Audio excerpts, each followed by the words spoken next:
안녕하십니까? 굿모닝 신소장의 신소장입니다. 오늘은 2017년 9월 1일 방송을 남기게 되는 겁니다. 이 방송이 언제 송출될지는 모르겠습니다. 금, 토, 일 이런 형식으로 송출이 될 건데 제가 그 방송의 횟수를 조금 늘려보려고 노력을 많이 할 겁니다. 네, 조금 제가 하는 일이 있고 이것이 수익성과 이거는 물론 이렇게 생각을 하면 안 되지만 네, 수익성과 연관이 없는 우리의 그 취미 생활로 했기 때문에 좀 그 불규칙적인 방송 송출이 있었어요. 네, 있었는데 조금은 더 관심을 가지고 그리고 여러분에게 좋은 컨텐츠와 정보, 부동산 정보를 알려드릴 수 있는 그런 좋은 방송이 되려고 노력할 겁니다. 네. 자, 오늘은 제가 저번 방송에 남겼던 도정법 개정안 그 도정법이라면 도시 및 주거환경 정비 법령이거든요. 우리가 투기가율지구 내에서는 현재 재건축을 묶어놓고 있습니다. 재개발은 그렇게 크게 묶고 있지 않다라고 생각을 할 수 있는 게 뭐냐면 재건축에 투기가율지구 내의 재건축은 네, 조합 설립 이후에는 그 조합 승계가 안 됩니다. 그 이후에 취득을 한 사람한테는요. 근데 재개발에는 그런 제한이 없었습니다. 제한이 없었지만 지금 도정법 개정안이 국회에 계류가 되면서 아마 이런 재개발 지역에서도 일반적으로 조합 설립 투기가율 지구 내에서는 조합 설립 이후에서 취득한 사람은 그 조합원 승계가 안 될 것이다. 네. 그런 조항이 생길 것 같아요. 도정법 개정안에. 네. 그럼 제가 저번 방송에도 항상 얘기를 드렸지만 그러면 재개발이 완전 죽는다고 말씀드렸습니다. 재건축이 죽는 것보다 더 죽는 겁니다. 사업 자체가 많이 힘들어질 가능성이 있다고 저는 생각을 합니다. 그 이유를 간단하게 말씀드려 보도록 하겠습니다. 대법원 판례에서는 도정법에 있는 정비사업 우리가 정비사업이라고 하거든요. 재개발이나 재건축은 정비사업입니다. 즉 도시를 정비하는 사업이죠. 네, 이 정비사업은 공익적 사업이라고 합니다. 공공사업은 아닙니다. 공익, 즉 우리가 많은 사람들의 그 공공의 이익을 위한 사업이라고 얘기를 하는 거죠. 자, 근데 공익적 사업이지만 민간 주체가 진행을 하는 겁니다. 민간 사업이라는 거죠. 민간 사업이라는 거는 뭘까요? 말 그대로 조합, 즉 조합 그 소유자 토지 등 소유자 이게 그 법률에 나와 있는 얘기거든요. 이 토지 등 소유자의 구성원이 조합이 되는 겁니다. 그리고 그 구성원 그 토지 등 소유자는 조합원이 되는 거죠. 자, 이게 문제가 되는 건 뭐냐면 조합은 일반 토지 등 소유자랑 다른 거다? 아닙니다. 근데 조합원이 자기 조합한테 소송을 거죠. 그러면은 정확하게 말씀드리면 그 임원들한테 조합장을 위시한 그 임원들한테 진행을 하는 겁니다. 왜 그럴까요? 우선은 사업 시행자라는 거는 말 그대로 그 사업을 대단위적으로 진행을 하는 겁니다. 조합이라고 하더라도 일반적으로 사업 시행이라는 거에 대해서는 그렇게 전문적인 지식이 없을 수 있습니다. 근데 솔직히 많이 없죠. 그럴 경우에서 그 옛날 도정법 같은 경우에서나 이런 사업들은 그 초기부터 사업 요이 스타트되고 뭐 예를 들면 추진위부터 건설사가 낍니다. 건설사가 껴가지고 같이 진행을 하는 거예요. 물론 시공사 선정이라는 절차가 있지만 말이죠. 그래서 국토부에서 이런 복마전이 좀 많이 있다. 왜 건설사가 먼저 끼느냐? 라고 해서 그 시공사 선정을 뒤로 늦췄습니다. 그런데 전문성이 부족하다. 너무 진행이 안 된다. 라고 하니까 다시 또 개정을 시킨 적이 있었죠.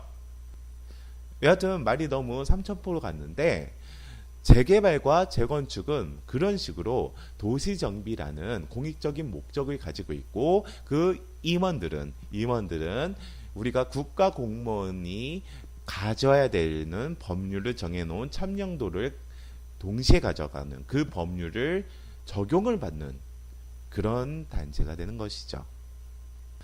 그럼 재개발과 재건축을 두 가지만 살펴본다고 하면 뭐가 더 뜰릴까요? 바로 재개발은 재건축보다 조금은 더 공공성을 가지게 됩니다. 왜 그럴까요? 바로 재건축과 재개발의 가장 큰 특징, 바로 기반시설이라는 단어 때문에 그렇습니다. 이게 제가 이거 완전 재개발 재건축 기초 강의처럼 제가 지금 하고 있는데요. 왜 이렇게 하고 있느냐? 네, 에피소드를 늘리기 위해서 그러는 겁니다. 네.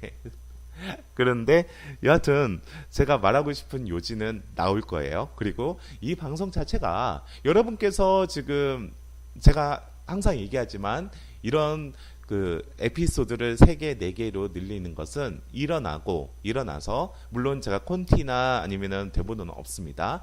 여러분이 앞에 있다 생각을 하고 제가 강의하듯이 얘기를 하고 있거든요.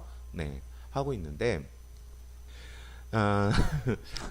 이 방송의 요점을 보면 제가 말씀드리듯이 그 도정법 개정안이 재개발에 어떻게 영향을 주느냐의 본질의 내용과 그리고 재개발과 재건축의 기초를 같이 이야기하는 그런 방송으로 제가 생각을 하고 있습니다. 그렇기 때문에 조금 지루하더라도 제가 그 기초 부분을 같이 들어주셨으면 하는 바람입니다. 네, 제가 다시 삼천포에서 돌아와서 재개발과 재건축의 차이는 재개발이 조금은 더 공공성을 띈다라는 겁니다. 물론 그것은 법률적으로 인정이 된 건 아닙니다. 하지만 재개발과 재건축 사업의 차이점을 보면 그것을 유추할 수가 있죠. 우선은 재건축 같은 경우에서 물론 이번 파리 대책, 물론 파리 대책뿐만 아니라 그 투기과열지구 내로 맡기면서 취득에 대한 부분도 차이가 있습니다. 그거는 우리가 두 개, 그러니까 예를 들면 재건축 같은 경우에서는 2채 이상 가지고 있다. 그럴 경우에서는 그 2채가 나왔거든요. 근데 3채가 가지고 있을 때 3채까지도 인정을 받았습니다. 그거는 이명박 정부 때 풀어준 걸로 알고 있어요. 근데 그거를 다시 회기를 시킨 거죠. 2채까지 받을 수가 있습니다. 권리가액 산정해가지고. 재개발 같은 경우에서는 몇 채를 가지고 있어도 몇 개를 가지고 있어도 한 채만 나옵니다. 이게 공공성의 차이입니다. 즉 우리의 자본주의 세대, 즉 소유권 민주주의가 잘 되어 있는, 소유권 자본주의가 잘 되어 있는 대한민국에서요. 이 도정법에서 재건축에서는 2채를 인정을 다 해주고, 그리고 재개발은 몇 채를 가지고 있어도 그 권리가액을 다 포함을 시켜가지고 한 채만 인정을 해주는 건 그 정비사업, 즉 재개발을 조금은 더 공공성을 띄운다는 이야기가 되기도 합니다. 그리고 이 공공성을 왜 띄우느냐? 이것도 살펴볼게요. 그리고 제가 이 이야기 하려다가 3000% 빠지고 또 다른 얘기를 하고 있는데요. 제가 기반시설이라는 그 단어 때문에 이런 공공성 차이가 난다고 얘기를 드리는 건데요. 도정법을 살펴보면 재개발과 재건축의 차이점은 기반시설입니다. 기반시설이 양호하면 재건축이고요. 양호하지 않으면 재개발이 되는 거죠. 근데 양호하다라는 거는 기반시설, 도정법에서는, 최소한 도정법에서는 기반시설 이퀄 도로로 봐야 되는데, 도로가 잘 돼 있다. 도로가 잘 돼 있다는 거는 또 일단의 토지가 언제든, 뭐 70년대든 그 전이든 그 이후에든, 한번 택지로 닦인 적이 있다. 그 얘기가 될 수도 있거든요. 택지로 조성된 토지일 수도 있다라는 얘기인데요. 기반시설이 좋다는 거는. 근데 기반시설이 좋다는 것은 실제적으로 말씀드려서 기반시설을 생각하고 조성을 했던 아파트가 많기 때문에 우리가 통상적으로 아파트 이퀄 재건축이 되는 거고요. 기반 시설이 열악하고 없는 것은 우리가 통상적으로 생각하는 구도심을 이야기하는 겁니다. 뭐 빌라들 많이 있고 단독주택, 상가주택들 혼재되어 있는 것. 네. 물론 그 중에서도 택지 정비로 해서 택지로 조성된 토지 끝자락, 즉 도로를 전면돼 있는 끝자락에 있어가지고 그거를 지을 수 있죠. 네, 뭐 단독주택 재건축이라고 해서 없어졌지만, 네, 없어졌지만 그게 현재로서는 가로주택 정비 사업으로 바뀌었죠. 네, 가로주택 정비 사업 같은 경우에서는 도로가 좋아야 됩니다. 도로가 좋아야 됩니다. 네, 도로가 좋아야 돼요. 그냥 일반 구도심에서는 그게 사업 진행이 안 됩니다. 네, 그러니까 가로주택 정비 사업을 일반적으로 단독주택 재건축으로 보는 경우가 많은데 규모를 확 줄여놨죠. 네, 10분의 1 수준으로 줄여놓은 겁니다. 또 제가 항상 단독주택 재건축을 얘기를 하면 네, 아직도 네, 단독주택 재건축이 인센티브가 많아서 잘 안 되고 있다. 그래서 없어졌다. 2012년도에 없어졌거든요. 네, 그래서 없어졌다라는 헛소리들을 아직도 하고 있습니다. 네, 전문가라는 사람들 혹은 심지어는 경제사전이나 네이버에서도 지금 그렇게 나와 있어요. 말이 안 되는 거죠. 그 본질을 몰라서 그러는 겁니다. 다시 돌아와서요. 그러면 기반 시설이 좋으면 재건축이 가능합니다. 재건축은 그 건물 자체는 노후가 되는 거거든요. 음마아파트 보세요. 재건축 진행한 지 20년이 지났습니다. 네. 우리가 재건축 연한을 30년을 보는데 재건축 연한 되고 나서부터 또 20년을 계속 기다리고 있습니다. 네, 재건축 그 음마아파트는 제가 다시 간단하게 언급을 할 겁니다. 네. 자, 그렇기 때문에 아파트를 진행을 하기 때문에 일반 구도심보다는 조금은 있는 사람 끼리끼리 혹은 그 계층이 조금 다르다. 그리고 계층이 비슷한 사람들끼리 아파트에 살잖아요. 뭐 예를 들면 강남 쪽이나 목동 쪽도 요번에 목동이 16, 17, 18년도까지 그 신시가지 그 대단지들이 다 재건축 우리 이거는 네, 박근혜 때문에 그렇습니다. 네, 재건축 연한은 좀 낮췄죠. 이제부터 시작일 텐데 이제부터 시작이 안 될 수도 있습니다. 네, 요번에 정부의 성향을 봐서는 안 될 가능성도 많습니다. 네, 여하튼 그런 계층들이 조금 차이가 있기 때문에 일반적으로 민간 사업의 본질을 더 따지는 것은 재건축입니다. 그리고 공공성을 따지는 것은 재개발이고요. 자, 그러면 재개발을 공공성을 더 따지는 건 뭐냐? 그 조합원, 제가 계속 얘기했던 초창기에 말했던 조합원에 대해서 차이점이 있죠. 재건축과 그 재개발은 조합원을 얘기를 할 때는 가장 큰 이유는 가장 큰 차이점은 재건축은 동의한 사람만 조합원이 됩니다. 그 사업을 동의한 사람만 조합원이 됩니다. 재개발은요, 동의하지 않아도 조합원이 됩니다. 당연 조합원이 되는 겁니다. 그래서 저는 이런 법률적인 차이 때문에 재개발이 재건축보다는 그 말 그대로 정비 사업, 그 도시 주거를 정비한다는 공공성에는 더 부여가 되어 있지 않나라는 생각을 하는 겁니다. 그리고 재건축은 말 그대로 조금은 더 민간적인 민간 사업의 본질을 더 이야기하는 거라고 생각을 합니다. 자, 재개발과 재건축의 차이점을 제가 이야기를 드렸습니다. 그럼 재개발과 재건축의 차이점 중에서도 제가 공공성은 재개발이 더 많다고 했잖아요. 그 이유 중에 하나가 서민층이 사는 것이고, 그리고 재개발과 재건축 중에서 재개발의 조합원이 될 수 있는 자가 지상권자도 될 수 있는 겁니다. 통상적으로 정비를 하잖아요. 네, 정비 사업이라고 하잖아요. 주거 정비라는 겁니다. 그렇기 때문에 주택을 가지고 있으면 몇 평을 가지고 있더라도, 네, 몇 평을 가지고 있더라도 그 특별 분양 자격을 받습니다. 물론 못 받을 수도 있죠. 권리가액 산정을 해가지고, 네, 순위에 쭉 밀리게 되면, 네, 예를 들면 예전에 지분 조기가 그렇게 많았던 금호옥수처럼 뭐 갑자기 그 조합원이 2배로 늘어났다. 그리고 우리가 재개발 같은 경우에서 재건축보다도 일반 분양분이 많거든요. 왜? 토지를 크게 잡기 때문에 그렇습니다. 네, 일반 분양분이 더 많음에도 불구하고, 네, 일반 분양분보다 훨씬 많은 조합원이 있다라고 했을 때는 약간의 문제점은 있긴 하지만, 실무적으로는 그렇게 크게 차이가 났던 것은 서울의 정말 몇몇 지역 빼고는 별로 그렇게 차이가 없었다라는 얘기를 드리고 싶긴 합니다.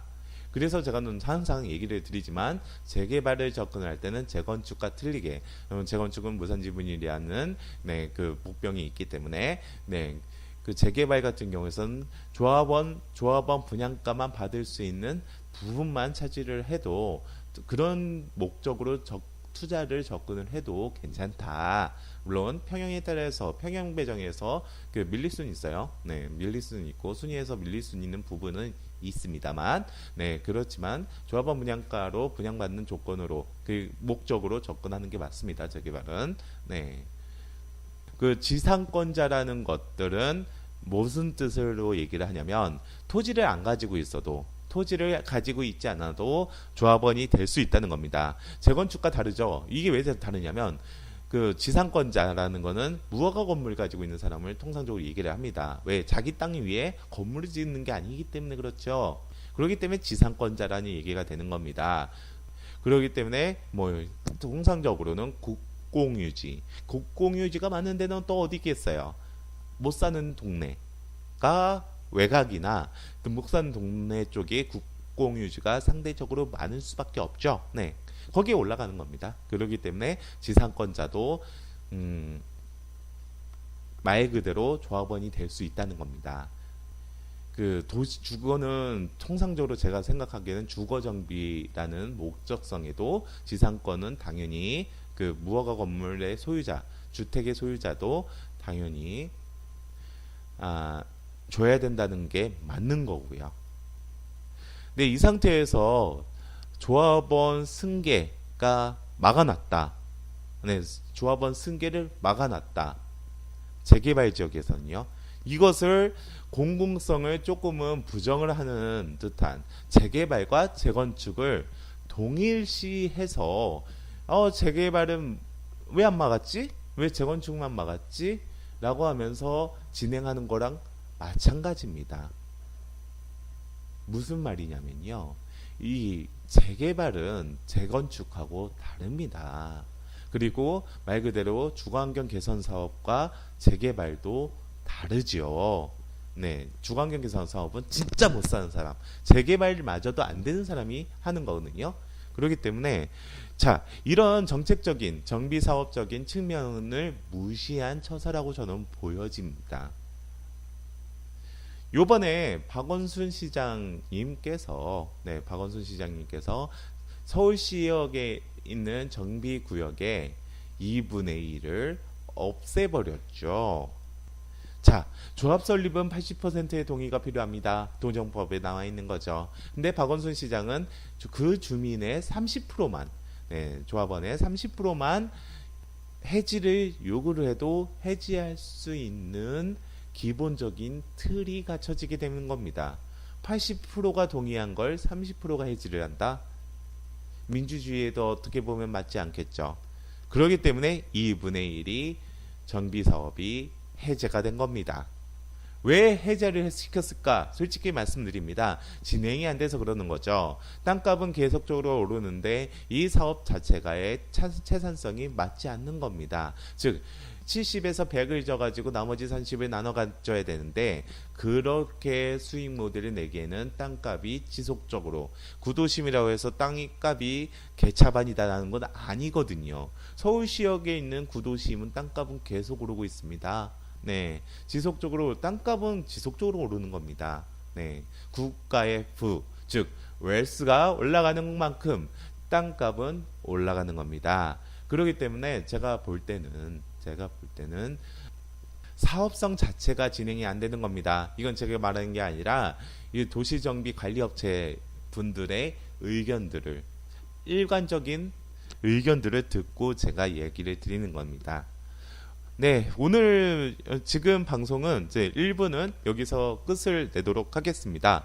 2부는 재개발에 대해서 중점적으로 이게 왜 더 진행이 안 되는지 그것을 그리고 이 도정법 개정안이 어떤 결과를 가져오는지 그거에 대해서도 이야기를 드려보도록 하겠습니다. 네, 부동산 엑스파일 굿모닝 신소장의 신소장이었습니다. 여러분 감사합니다.